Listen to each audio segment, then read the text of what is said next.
O mapeamento de códigos de impostos no BELTAX é um processo obrigatório. Nesta etapa é necessária atenção, pois todos os códigos de impostos criados no SAP precisam ser mapeados. Antes de mapear um código de imposto, é necessário que todas as configurações anteriores ao SAP Business One estejam corretas. Então, a fórmula de imposto está correta, todos os parâmetros já foram realizados. Aqui, dentro do código de imposto, eu já coloquei qual que é a base, qual que é a alíquota, qual que é o CST. Enfim, todas as informações já estão de acordo com esse código. E agora você precisa apenas mapear. Para mapear esse código de imposto, clique aqui no botão Mapear esse imposto.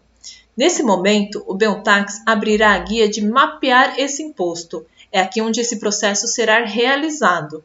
Observe que aqui as primeiras informações que será apresentada é código e descrição. Essas informações serão carregadas do seu código de imposto. Então, ele apresenta as mesmas informações. O meu aqui código e aqui descrição. Então, ele carregou as mesmas informações. A primeira coluna que tem aqui no mapeamento é tipo SAP. Então, aqui ele também carregará a mesma informação que você colocou no seu código de imposto. Observe que o nosso está igualzinho. Porém, as demais colunas precisam ser configuradas de acordo com esse código de imposto em questão. Aqui, a primeira coluna que tem para configuração é tipo de NF de entrada. Tá? Então, ele tem tipo de NF de entrada e se nós observarmos, ele tem tipo de NF de saída.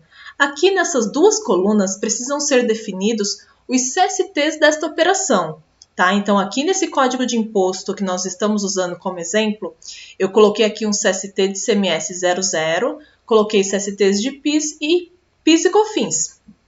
Correto? Então, aqui, nesse exemplo, eu preciso replicar essas informações. Então, qual que é o CST para ICMS na entrada? Aqui, para a entrada, coloquei ICMS 00, tributado integralmente. Para a saída, a mesma coisa, 00, tributado integralmente. Então, preciso vir aqui e informar qual que é o CST. No nosso caso aqui, ele está preenchido porque eu já havia feito isso. Mas quando você estiver mapeando, essas informações não serão carregadas aqui. Você precisa colocar os CSTs correspondentes. Tá? Então, vou apontar aqui qual que é o CST desta operação para IPI. Então, entrada com recuperação de crédito, havia colocado aqui. E na saída, eu defini que a minha saída é saída tributada. Então, é CST 50.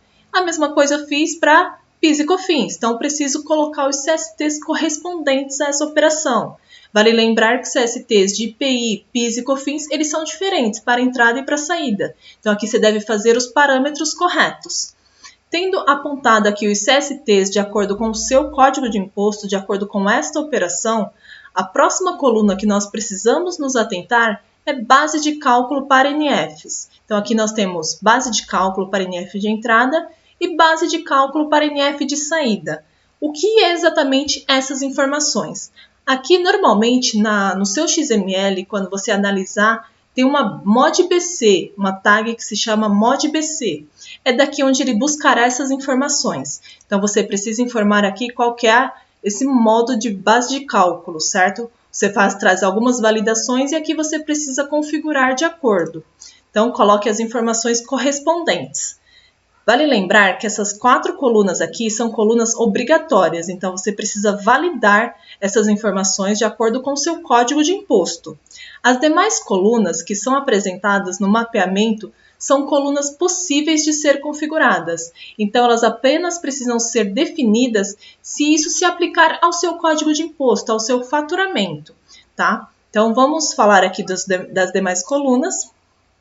Aqui, a coluna seguinte é reter ICMS de transporte. Aqui é uma coluna específica para quando você precisa que o valor das despesas com transporte seja destacado nas suas notas fiscais. Então, se você se enquadra nessa situação, você deve fazer essa configuração. Aqui ao lado nós temos o campo que representa a quantidade de base de cálculo de produto. Aqui também é uma situação específica, onde você precisa calcular a base de cálculo de acordo com o produto, certo? Então ele aqui pede para você identificar essa informação. Aqui ao lado nós temos desconsiderar valores, tá? Essa informação, quando você estiver mapeando, ela virá sempre como não por padrão.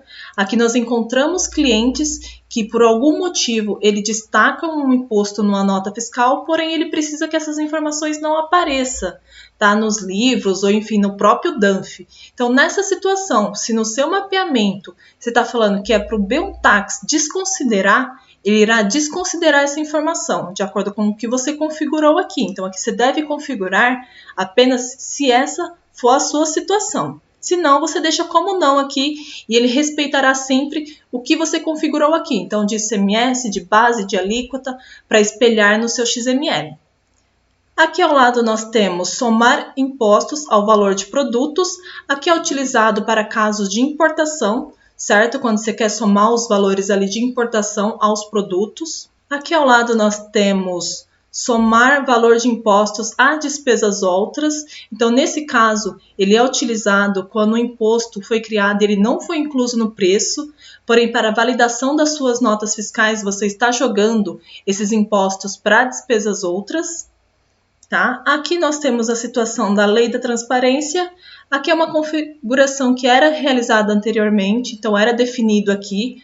Hoje em dia nós temos um cadastro específico de lei da transparência, tá? Que é possível definir de acordo com as tags do seu XML, então de acordo com seus produtos, ou lá informações complementares também é possível. Então aqui eu não recomendo que você faça essa configuração. Nós deixamos aqui apenas porque tem clientes com versões muito antigas que faziam ainda essas configurações, que os códigos de impostos deles já estão definidos dessa forma. Porém, se você está mapeando o seu código de imposto hoje, tem informações específicas hoje no Beltax para esta informação, então ela não deve ser mais configurada aqui no mapeamento. Aqui nós temos motivo de desoneração de ICMS. Então, se eu estou configurando um código de imposto nessa situação onde eu tenho desoneração de ICMS, aqui eu preciso informar, certo? SUFRAMA, por exemplo. E aqui ao lado nós temos campos bem específicos. Então, tipo de redução de base de cálculo de notas fiscais de serviço de telecomunicação. Aqui é em caso de isenção, de suspensão, aqui você precisa informar qual que é o motivo, né, dessa isenção e dessa suspensão. E por último aqui nós temos desconsiderar base de cálculo. O que é esse campo aqui? Esse campo nós criamos para atender a necessidade de um cliente, porque no caso ele tinha um código de imposto criado, por exemplo, com 2 categorias aqui de COFINS, e ele precisava que uma dessas categorias de COFINS fosse desconsiderada a base de cálculo, certo? Para validação do XML. Então, ele deve ser apontado apenas nessa situação. Essa é a serventia desse campo aqui, em casos bem específicos. Então, todos os campos aqui eles precisam ser analisados e precisam ser configurados de acordo com o seu faturamento, de acordo com esse código que você vai usar para emitir as suas notas fiscais. Essas colunas aqui, conforme nós falamos, são informações possíveis de ser configuradas. Então, de acordo com o seu faturamento, você deve configurar. As 4 primeiras aqui, elas são obrigatórias, então você precisa se atentar e configurar de acordo com esse código, que é o CST e a modalidade de base de cálculo. Tendo definido todas as configurações aqui, nós precisamos clicar em mapear, certo? Que o Beltax mostrará uma mensagem aqui em verde ao final da tela, falando que foi mapeado com sucesso.